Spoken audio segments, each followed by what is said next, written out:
오늘은요, 본문에서 보여지는 기드온의 모습이 우리가 계속해서 보던 기드온의 모습과는 사뭇 다른 모습으로 나타나고 있습니다.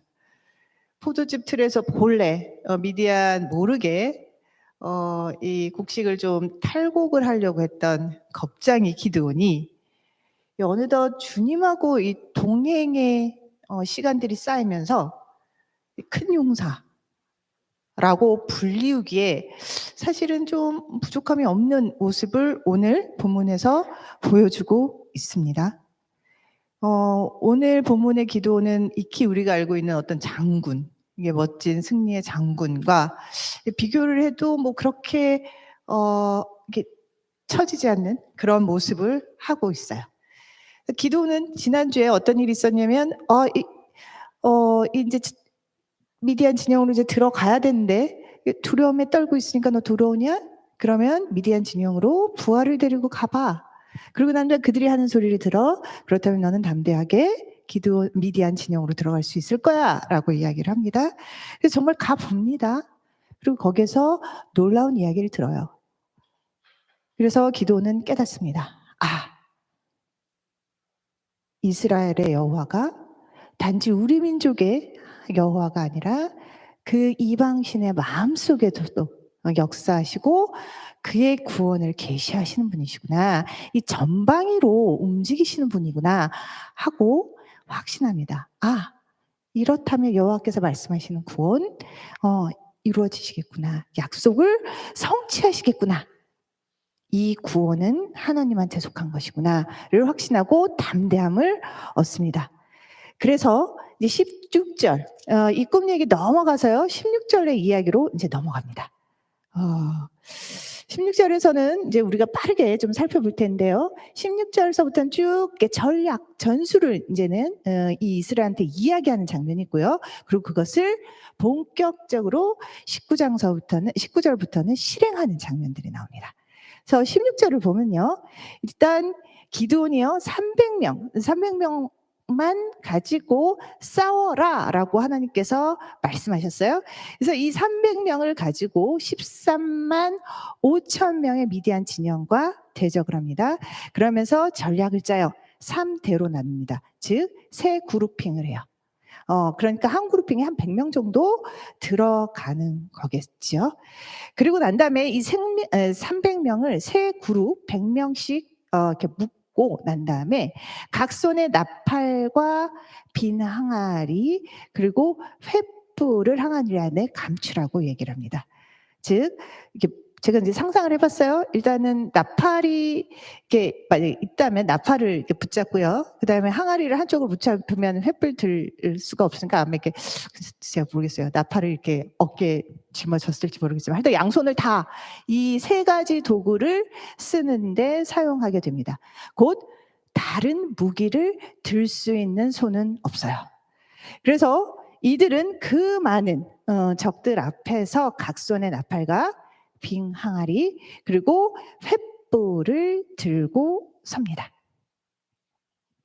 그리고 난 다음에 그가 그렇게 말을 해요. 17절입니다. 그들에게 이르되 너희는 나만 보고 내가 하는 대로 하되 내가 그 진영 근처에 이르러 내가 하는 대로 너희도 그렇게 하라 라고 얘기해요. 곧 내가 솔선수범을 보일 테니 너희들이 그것을 따라해라 라고 이야기합니다. 그리고 난 다음에 정말로 18절에 이제 쭉 이야기를 합니다. 그러면서 내가 나를 따르는 자랑 먼저 나팔을 불거든 너희도 모든 진영 주위에서 나팔을 불러 이르기를 여호와를 위하라 기드온을 위하라 하면서 소리를 지르라는 전략을 짭니다. 이게 좀 전략이요. 이게 우리가 익히 알고 있는 좀 기동력 있고 전투력을 높이는 인간적인 어떻게 보면 군대 전략과는 진짜 많이 차이가 납니다. 여튼 하나님께서 하신다는 확신을 가지고 이 어처구니 없지만 하나님은 하시는 이 일들을 기드온과 300 군사들은 이행을 해요. 그리고 난 다음에 정말로 본격적으로 이 전략을 나누고 난 다음 19절부터는 실행에 옮깁니다. 그래서 이제 기드온과 그와 함께 한 100명, 그러니까 먼저 세 그룹을 나눴는데 기드온이 한 그룹을 맡은 모양이에요. 그래서 한 그룹 100명을 가지고 먼저 진영 근처로 들어갑니다. 시간은요, 이경초. 이경이라고 하면요, 히브리인들은 제가 보니까 밤을 3개의 시간으로 나눴다고 해요. 초경, 이경, 삼경. 그래서 해 질 때서부터 해 뜰 때까지 3등분을 한다고 합니다. 그래서 초경은 해가 질 무렵서부터 10시까지. 그리고 이경은 10시서부터 한 2시, 새벽 2시까지. 그리고 2시서부터 해 뜰 때까지를 삼경이라고 해서 이 세 가지로 분류를 하는데요. 여기서는 이경초래요. 그러니까 초경과 삼경의 중간. 그러니까 가장 깜깜할 때 10시서부터 2시 사이. 근데 이경의 초 10시서부터 아마 11시 사이요. 모두가 잠든 시간. 깜깜한 시간에 이 작전을 수행을 합니다. 언제요? 특히 파수꾼이 교대를 할 때요. 자, 모두가 거의 잠든 시간. 깨어있는 자들이 각자의 진영 속에서 교대를 하는 시간입니다. 교대를 한다는 것은요, 정이치에 자기가 딱 서 있지 않는다는 얘기예요. 뭔가 이렇게 교대를 하면서 모두 자기의 어떤 역할 속에서 조금씩 이탈을 하고 있는 시간들입니다. 어수선하겠죠. 산만합니다. 그런 속을 틈타서 지금 기드온과 이 100명이 나팔을 풉니다. 그리고 손에 가졌던 항아리를 깨요. 자, 그러고 난 다음에 그 나머지 세대들이 어떻게 한다고요? 먼저 기드온과 100명이 하면 그대로 따라한다고 했죠. 그래서 다른 위치에 서 있었던 것 같아요. 그런데 그들도 항아리를 깨고 나팔을 불자 저쪽에서도 항아리를 깨고 나팔을 불고 저쪽에서도 항아리를 깨고 나팔을 불기 시작합니다. 그리고 왼손에는 횃불을, 그리고 오른손에는 나팔을 불면서요, 여호와와 기드온의 칼이다라고 하면서 고함을 지르면서 와 합니다. 자, 여기서 중요한 거는요, 이들이 지금 이스라엘이 어디에 서 있느냐는 겁니다. 자, 21절 봐요. 자, 이렇게 막 깨요. 그 나팔 막 불어요. 그리고 나는 막 고함을 지릅니다. 어디에서요? 미디안의 진영의 한복판이요? 아니요. 자, 21절이요. 각기 제자리에 서서 그 진영을 에워싸매 그 온 진영의 군사들이 뛰고 부르짖지만 도망하였는데 이스라엘 군대는요, 그 진영에 들어가지 않아요. 그냥 에워싸서 거기에 그냥 서서 그렇게 하고 있습니다. 그런데요, 이게 뭔 일입니까? 이 정말로 한 싸움하면 이들의 맷집은 아마 이스라엘보다 훨씬 유목민들이 약탈을 하고 7년 동안 또 특히 착취를 했던 곳이라면요, 상당히 심리적으로도 우세하게 지금 독점하고 있을 상태인데 이 소리에 놀라서 지금 안에서 자충돌을 하고 있어요. 그러면서 21절 보면요, 군사들이 온 진영의 군사들이 막 뛰어요. 놀라서 헐레벌떡 뛰겠죠. 자다 일어나서 '이게 뭐야?' 하면서 뛰겠죠. 그리고 부르짖는다고 하는 것이 비명을 지르다는 소리야. 캬 하면서 이제 소리를 지르겠죠. 뭐 그러면 그 소리를 듣고서 또 더 공포스럽고 이제 난리가 나겠죠. 그러면서 이게 도망을 갑니다. 그러면서 300명이 나팔을 이렇게 불 때 여호와께서 그 온 진영에게 친구끼리 칼로 치게 하십니다. 자기네들끼리 지금 서로가 죽이는 거예요. 누가 그렇게 했다고요? 여호와께서. 옛날에 여러분들 아마 저랑 같은 세대이기 때문에 그런 코미디 보셨을 거예요. 저희 어렸을 때는 이소룡이 되게 유명했습니다. 그래서 아오 하면서 이제 사람들끼리 흉내를 많이 내요. 특히 코미디언들이요. 아오 하면서 이제 막 쌍절곤을 막 돌립니다. 그런데 이게 코미디니까 쌀 쪽으로 막 돌리다가 막 자기를 때려요. 그러다가 이렇게 쓰러져요. 그런 코미디들이 있었거든요.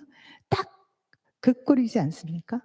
네, 이들은요, 미디안 사람들은 아무것도 하지 않았어요. 그냥 소리 지르고 항아리 깼습니다. 근데 그들끼리 치고받고 싸우고 칼로 찌르고 난리가 났어요.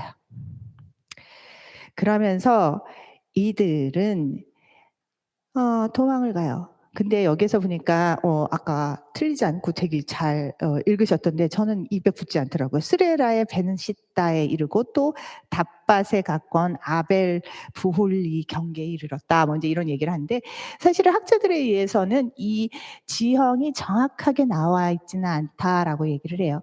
여튼 요단강 부근에 위치한 어떤 지역의 이름일 것이다라고 얘기를 해요. 그래서 결국에는 이들이 이렇게 요단강을 이렇게 넘어왔었으니까 이제 건너서 동쪽으로 이렇게 도망을 가려고 했던 것 같아요. 그랬더니 이제 기드온이 어떻게 합니까? 사자들을 보내요. 그래서 아셀, 납달리, 그 므낫세 온 지파들 모으고 그리고 에브라임까지 인제 불러서 징집을 해요. 그래서 "미디안을 쳐라."라고 얘기를 하고 그리고 이 요단강 부근을 "수로를 막아라."라고 얘기를 해요. 즉 테로를 막아라. 그래서 이들을 우레에 가두는 전략을 씁니다. 굉장히 인간적으로 봤을 때 탁월해요. 그렇게 하면서 그 과정에서 미디안 군사 지도자인 오렙과 스앱이 죽습니다. 오렙은요, 이름이 까마귀라는 뜻이래요. 그리고 스앱은 늑대라는 뜻입니다. 즉 까마귀는요, 이게 시체가 딱 있으면 이렇게 까마귀들이 몰려들죠. 그 늑대도 사냥을 하기 위해서 이렇게 죽여서 이렇게 포획을 하는 굉장히 좀 난폭한 동물로 알려졌습니다. 그만큼 이들이 굉장히 어떻게 보면 야생적이고 이렇게 좀 드세고 좀 그런 캐릭터라는 것들을 그들의 이름에서 또 알 수가 있어요. 근데 이런 까마귀 그리고 늑대일은 이름을 가진 군사 의 지도자가 이 에브라임 손에 죽음을 당합니다. 그래서 목이 잘려요. 그리고 그 목을 자른 것을 기드온에게 갖다 줍니다. 당시에는요, 승리를 했다라는 건 그 적장의 머리를 베어서 가져와서 그것을 전시하거나 전열을 해서 우리가 얼만큼 승리를 했는지 우리의 파워가 얼마나 큰지를 알려주는 것이 그들의 풍습이었어요. 그렇기 때문에 이것은 어떻게 보면 기드온과 이스라엘의 완전한 승리를 지금 보여주고 있는 것입니다. 자, 이것만 봤을 때는요. 뭔가 그래요. 제가 이렇게 봤을 때 이걸 영화로 본다면 그러니까 몇 주 전까지만 해도 기도는 이렇게 찔끔 갈까 말까, 갈까 말까 하면서 이 뭐랄까요? 이렇게 영화라면 굉장히 클로즈업이 됐을 것 같아요.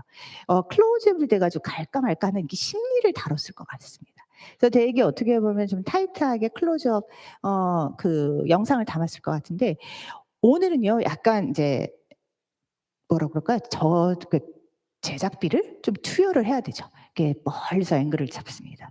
그리고 그 속에서 인제 뭐 액션 나오고 막 화려한 앵글 돌아가면서 막 찍어냈을 것 같아요. 속도도 '하나님 이게 정말 맞습니까?' 하면서 막 이렇게 양털 확인하고 이런 거에 비하면 속도도 상당히 빠르고 막 피 튀기고 막 이런 식의 장면으로 스펙타클하고 통쾌하게 막 진행이 되는 이야기의 장면인 것 같아요.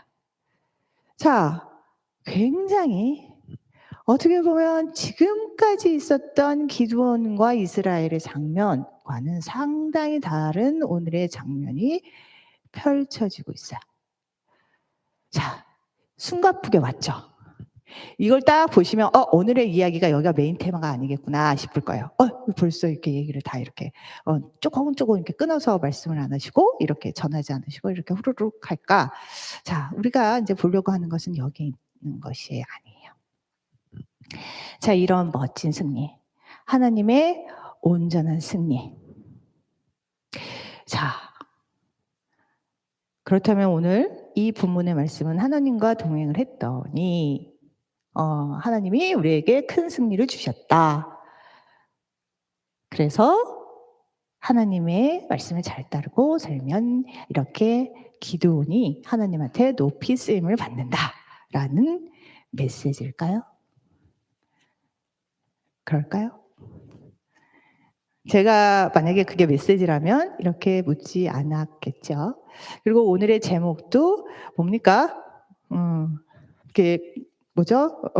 끈질긴 인간의 죄악이라는 얘기가 있습니다.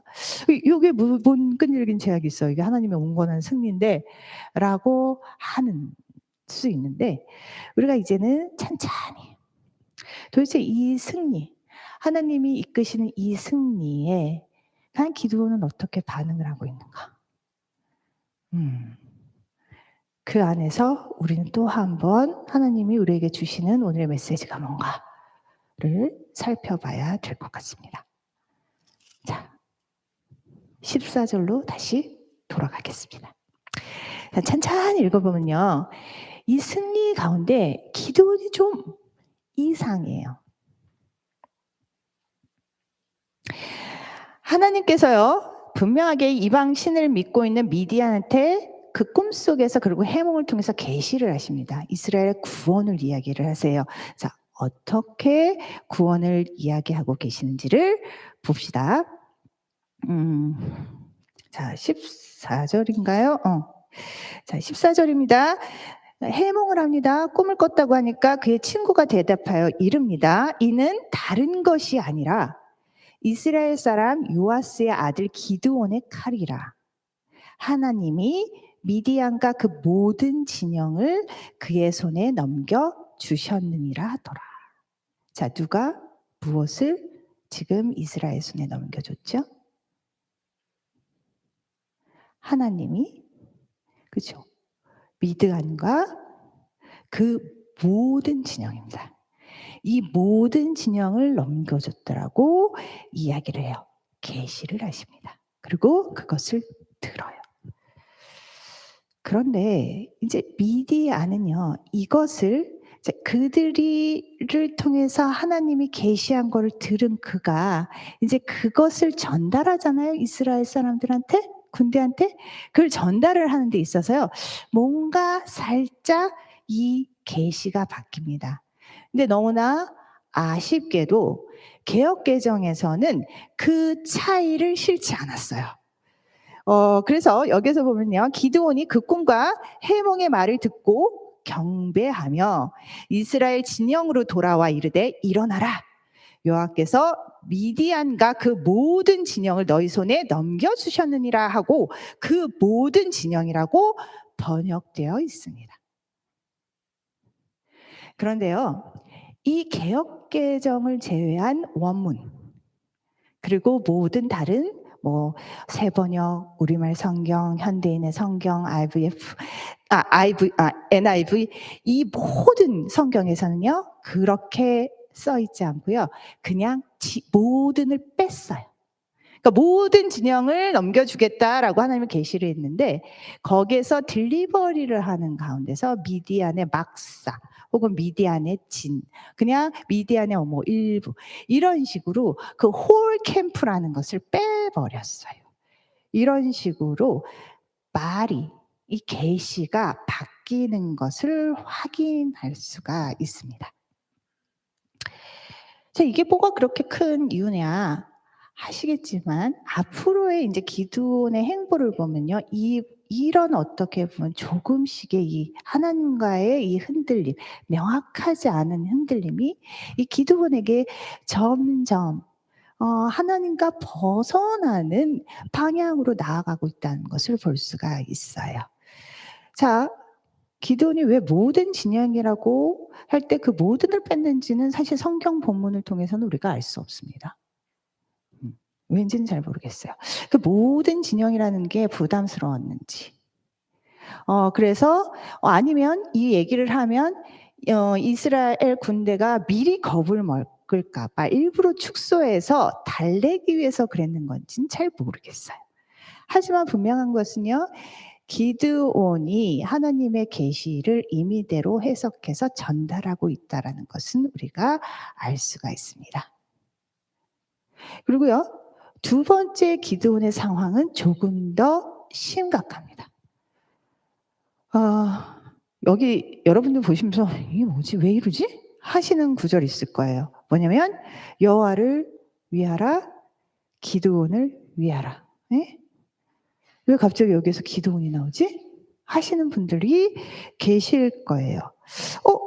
왜 이렇게 기도원을 위하라는 얘기를 하지? 자, 근데 그 전에도요. 이런 얘기를 해요. 17절에 그들에게 이르되 너희는 나만 보고 내가 하는 대로 하되 내가 그 진영 근처에 이르러서 내가 하는 대로 하면서 1인칭 1인칭을 굉장히 많이 쓰고 있습니다. 내가 하는 대로. 나만 보고 내가 시키는 대로. 계속 나 하다가 18절에 여호와를 위하라 그리고 살짝쿵 언적 기드온을 위하라라고 이야기를 하고 있어요. 자, 근데 이 싸움 우리가 계속 봐왔잖아요. 이 싸움을 할 때 기드온 뭐 했습니까? 하나님이 확신을 주셨죠. 그리고 가라라고 얘기했어요. 근데 계속 주저하고 의심하면서 표징을 보여달라고 얘기했던 건 기드온입니다. 자, 확신하며 기드온한테 구원을 계속적으로 이야기하고 있지만 질척거리고 늦췄던 것은 기드온이었어요. 근데 갑자기 이제는 기드온이 승리의 확신을 얻자마자 기드온이 계속적으로 나라는 자신을 이렇게 내세우는 모습들을 보이고 있습니다. 왜 하나님이 차려놓은 밥상을 기도는 그냥 날랐을 뿐인데 왜 자기가 밥을 다 지은 것처럼 행세를 하는 걸까요? 이 모든 공로를 왜 하나님과 자신의 공로로 취하려고 하는 걸까요? 사실은 이런 이 구호의 습관은 바알 문화에서 흔한 일입니다. 여러분 우리가 알죠? 기드온의 가족은 요아스의 가족이었고 집안이었고 요아스는 뭐를 하고 있었냐면 바알 제단 아세라 신전을 섬기는 제사장의 집안이었어요. 그렇기 때문에 그쪽의 문화가 상당히 익숙했겠죠. 바알이 신한테는 이들에게는 어떻게 보면 승리, 자신의 그 공을 높이기 위해서 신의 이름을 먼저 쓰고 신을 위하고 그다음에 그 사람 이름을 위하여라고 쓰면서 그 사람을 굉장히 높이는 그 사람의 공로를 세우는 형식의 말들이 있었다고 합니다. 그러니까 예를 들면 하나님을 위하라 혹은 바알을 위하라 그리고 이기원을 위하라 라고 한다면 이 바알을 믿고 있는 바알이 부어주시는 축복된 이기원이 무엇인가 높임을 받는 행위로서 쓰였던 용어들이었어요. 그런 형식들이었어요. 이 부분으로 지금 기드온은 이야기를 하고 있는 것입니다. 오호, 이거 상당히 좀 위험해 보이죠? 잘 왔는데요. 그렇죠? 잘 왔는데 기드온이 여기서부터 이제 좀 삐딱선을 타기 시작을 합니다. 그러고 난 다음에 이게 여기서 끝나면 또 괜찮을 것 같은데 여기서부터는 이게 좀 더 심각해요. 뭐냐면 세 번째입니다. 세 번째는 뭐냐면요. 자, 23절에 이런 얘기를 해요. 이런 식으로 막 이제 칼을 막 뽑아서 자기네끼리 막 칼춤 추면서 막 도망가니까 이 기드온이 이제는 '됐다. 승리는 우리가 잡았다.'라는 생각을 했나 봐요. 그래서 이거 '박살을 내자.'라고 생각을 했던 것 같아요. 박살을 내자. 그런 것도 있었겠죠. 과도한 충성심? 예전에 우리가 박살을 내지 않아서 지금 계속적으로 우리가 피해를 받으니 이제는 하나님이요. 제가 이방신들을 믿는 이들을 박살을 내겠습니다. 했을 수도 있어요. 그러면서 이 친구가 뭐를 했냐면요. 23절에서 이스라엘 사람들은요. 납달리와 아셀과 온 므낫세의 사람에서부터 부름을 받고 미디안을 추격하였다. 부름을 받아가지고 이들이 몰려왔어요.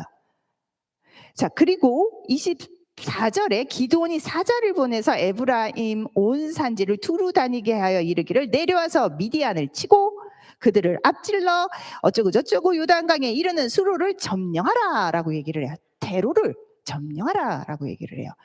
자, 여기에서요. 23절과 24절 요 얘기는요. 시간순이 아니라고 합니다. 학자들이 말을 할 때 이 기드온의 사자를 보내서라는 것은 과거 완료로 쓰여 있어서 23절과 동시에 일어나거나 그 전에 일어났던 것을 썼던 거라고 해요. 그래서 이때는요. 언어가 그 시제가 그렇게 발달돼 있지 않아서 5개 한꺼번에 일어나는 것을 차례대로 이렇게 쓰기가 힘들었다고 해요. 그래서 이런 식으로 갔었지 하지만 여기에서 학자들은 봤을 때 기드온의 사자를 보내서 사실 납달리나 아셀 그리고 온 므낫세를 부르고 그리고 난 다음에 에브라임도 불렀을 거 에브라임 지파도 불렀을 것이다. 그러니까 이게 부름을 받은 것이 하나님한테 부른 게 아니라 기드온으로부터 받은 거예요. 근데 이게 뭔 문제냐 하실 수 있어요. 근데 하나님이 뭐라 말씀하셨죠?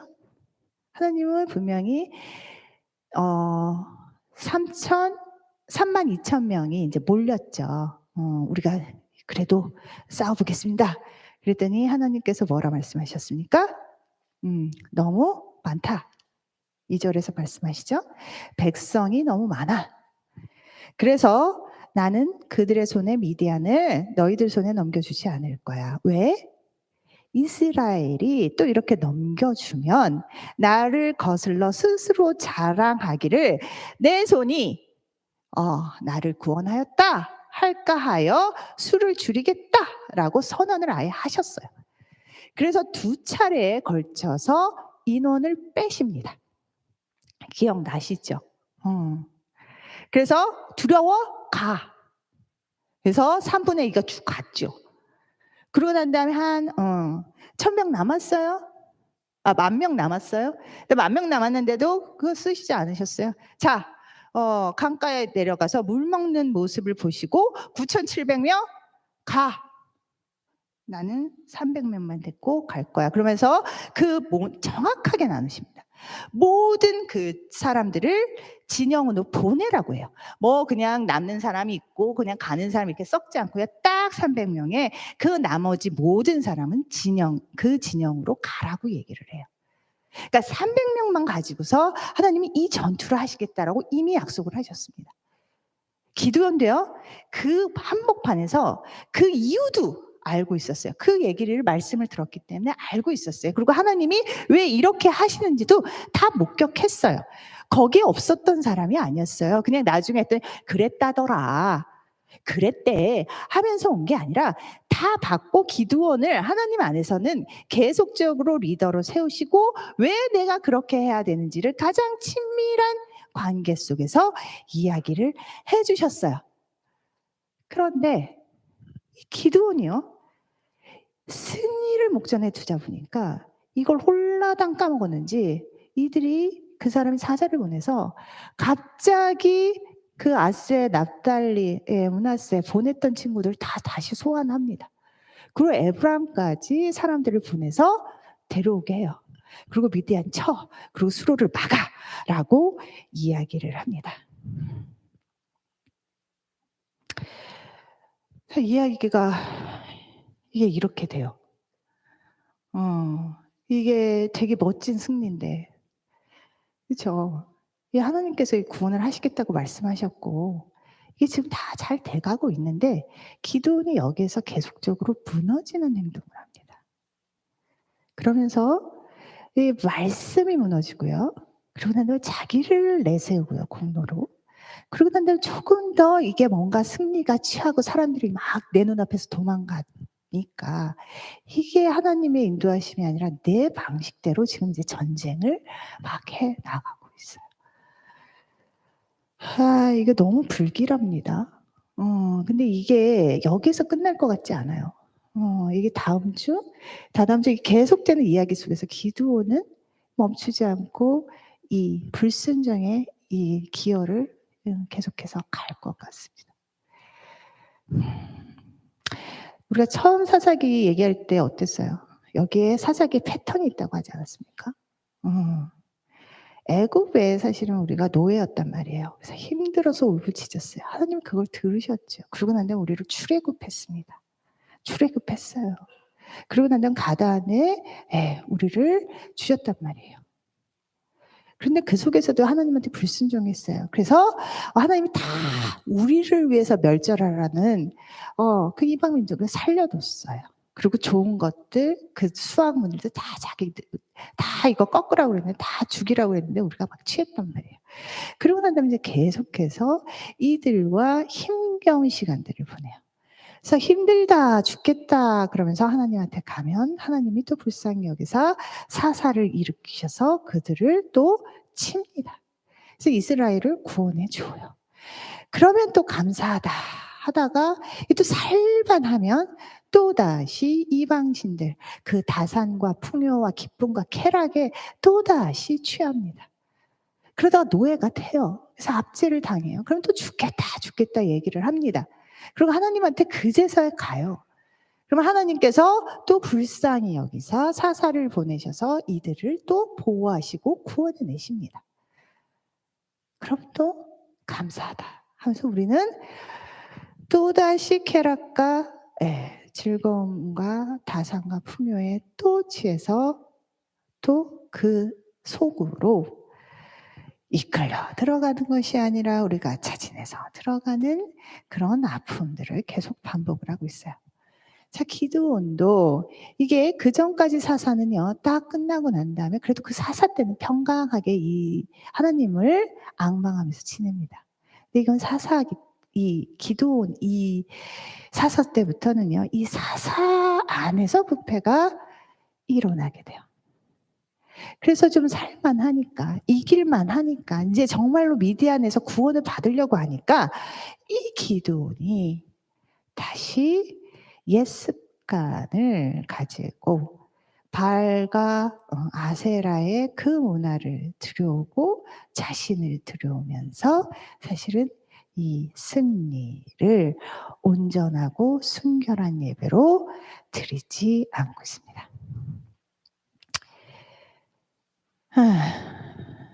저는 이 본문을 이렇게 보면서요. 로마서 7장 24절 바울의 한탄이 생각이 났습니다. "오호라. 나는 진짜 공고한 인간이다. 이 사망의 몸에서 누가 나를 건져낼까?"라고 이야기합니다. 정말 우리는요. 진짜 이 죄악이라는 게요. 무슨 프로그램화되어 있는 것 같아요. 우리가 컴퓨터라면 프로그램화되어 있어 가지고 이것이 정말 하나님 안에서 탁 붙어 있지 않으면요. 바로 다시 그 죄악의 프로그램으로 막 달려가고 있는 것 같아요. 정말 인간의 죄성은요. 하나님을 만나고 하나님 안에서 자라나고 있는 우리에게도 끊을 수 없는 이 지긋지긋한 이 끈질긴 죄악이 우리한테 계속되고 있습니다. 그래서 말씀이요. 띄엄띄엄 읽고요. 나 취하고 싶은 대로 임의대로 해석해서 읽고요. 그러고 난 다음에 하나님의 어떤 사역과 생명사역에서 나의 공로를 드러내기를 참 좋아합니다. 그리고 난 다음에 급기야요. "하나님, 이거 하나님이 원하시는 거죠?" 하면서 내 마음대로 사역하고 내 마음대로 일처리를 해 가는 것이 '과연 기도원만의 문제인가?'라는 마음이 들었어요. 정말 인간은요. 아무리 뒤져도 인간 안에서는요. 선한 게 하나도 없고 정말로 소망이라고는 하나도 둘 곳이 없는 존재인 것 같습니다. 그래서 우리는 공과 공부를 지금 하고 있어요. 야고보를 하고 있습니다. 이 정말 사망의 법에서 끊어날 자, 우리 안에서 정말 하나님의 뜻대로예요. 우리의 뜻대로 아니었습니다. 하나님의 사랑의 그 뜻대로 우리의 행실이나 우리의 공로가 아니라 상관없이 하나님께서는 하나님의 뜻대로 진리의 말씀으로 우리를 낳으셨어요. 야고보 1장 18절이요. 네, 그리고 난 다음에 그 말씀의 능력은요. 구원에 능히 구원을 받을 바, 이 구원에 능한 능력이 온건히 그 말씀 안에 있다는 거예요. 그 어디에도 없습니다.